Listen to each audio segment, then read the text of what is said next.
कल्याणी आणि मी आलेली आहे हॉस्पिटलमध्ये ड्युटी करून घरी आणि आता मी थोडंसं फिरायला चाललेली आहे।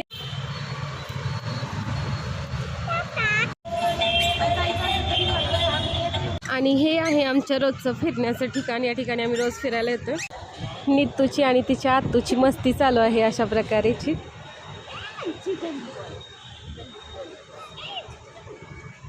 आज आहे संकष्टी चतुर्थी, तर चला आपण आता आरती करूया। आणि हे आहे आपलं आजचं जेवण। आज महाळ होता त्यामुळे एवढे सर्व पदार्थ बनवलेले आहेत आणि ताटात ठेवायला जागा नसल्यामुळे या वाट्या खाली ठेवल्यात। ही आहे माझी लाडाची नणंद समृद्धी आणि आम्ही आत्ताच ना सगळेजण मिळून खूप भारी गेम खेळली, खूप एन्जॉय केला। तुम्हाला कसं वाटलं? खूप छान वाटलं। खूप मजा केली। येस, वेळ झालेली आहे झोपायची। चला तर मग बाय, गुड नाईट सर्वांना। वेळ झालेली आहे झोपायची। चला तर मग बाय, गुड नाईट सर्वांना।